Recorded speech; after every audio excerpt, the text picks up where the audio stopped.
కాశ్మీర్లోని పెహల్గాంలో పర్యాటకులపై ఉగ్రవాదులు దాడి చేసి భారతీయులను అత్యంత కిరాతకంగా కాల్చి చంపడం దుర్మార్గమైన చర్య అని ఉపాధ్యాయ సంఘాల ఐక్య వేదిక నాయకులు పేర్కొన్నారు. గురువారం సాయంత్రం బద్వేల్లోని బాలుర ఉన్నత పాఠశాల నుండి ఆర్టీసీ బస్టాండ్ మీదుగా 4 రోడ్ల కూడలి వరకు ఉపాధ్యాయ సంఘాల ఐక్య వేదిక ఆధ్వర్యంలో కొవ్వొత్తుల ర్యాలీ నిర్వహించారు. ఈ సందర్భంగా ఉపాధ్యాయ సంఘాల ఐక్య వేదిక నాయకులు మాధవ్ విజయ్ కుమార్, వెంకట సుబ్బారెడ్డి, రమశంకర్, చింతం రెడ్డి, రామచంద్రారెడ్డి, ఆవుల వెంకట, మేక అంకయ్యలు మాట్లాడుతూ కాశ్మీర్లోని పెహల్గాంలో అత్యంత పాశవికంగా ఉగ్రవాదులు దాడికి పాల్పడ్డారని ఆవేదన చెందారు.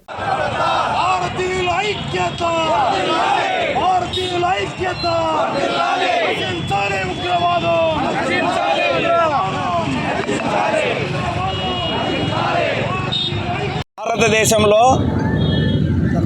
జమ్మూ కాశ్మీర్లోని పహల్గాంలో జరిగినటువంటి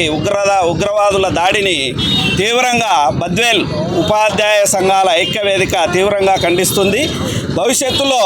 ఇలాంటి కార్యక్రమాలు ఎప్పుడు జరిగినా మనందరము ఐకమత్యంగా ఉండి భారతీయులందరూ కూడా దీన్ని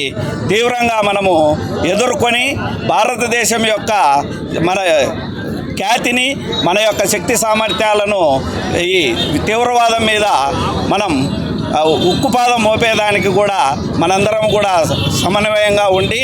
అందరము కలిసికట్టుగా ఉండాలని కోరుకుంటున్నాం. అదే మాదిరిగా చూడండి, నిన్న జరిగినటువంటి సంఘటనలో ముఖ్యంగా ఈ తీవ్రవాదము ఏదైతే తీవ్రవాదులు పాకిస్తాన్ నుంచి వచ్చినటువంటి వాళ్ళు మరీ ముఖ్యంగా బట్టలు కూడా తీసి ఏదైతే వీళ్ళు హిందువులు అని వాళ్ళు నిర్ధారణ చేసుకున్న తర్వాతనే వాళ్ళని కాల్చడం జరిగింది. అదేవిధంగా దేశం యావత్తు ఉలికి పడేలా, భారతీయుల హృదయాలు ద్రవించేలా కాశ్మీర్లోని పెహల్గాం అనేటువంటి ప్రాంతంలో పర్యాటకులపైన అత్యంత పైశాచికంగా మరి ఉగ్రవాదులు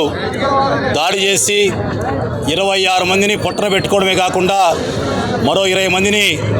తీవ్రంగా గాయపరచడాన్ని ఉపాధ్యాయ సంఘాల ఐక్యవేదిక తీవ్రంగా ఖండిస్తూ ఉంది. పాకిస్తాన్ వాళ్ళ భారతీయులపైన కవ్వింపు చర్యలకు పాల్పడతా ఉంది. నేరుగా ఎదుర్కోలేక ప్రపంచంలో భారతదేశం ఆర్థికంగాను రాజకీయంగాను ఉన్నతమైనటువంటి స్థాయికి చేరుకొని ప్రపంచ దేశాల్లో భారతదేశం యొక్క పేరు ప్రఖ్యాతులు అభివృద్ధి చెందుతున్నటువంటి దశలో మరియు జమ్మూ కాశ్మీర్లో 370 అధికరణ రద్దు,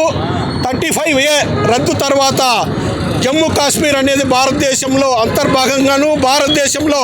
ఆర్థికంగాను, సామాజికంగాను అన్ని రంగాల్లో అభివృద్ధి చెందుతున్నటువంటి జమ్మూ కాశ్మీర్లో ఉన్నటువంటి ఉగ్రవాదాన్ని, వాళ్ళ యొక్క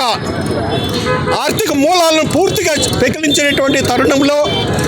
పాకిస్తాన్ యొక్క సైన్యాధిపతి ఇచ్చినటువంటి ఒక పిలుపుతో పాకిస్తాన్ యొక్క ఉగ్రమూకలు భారతదేశంలో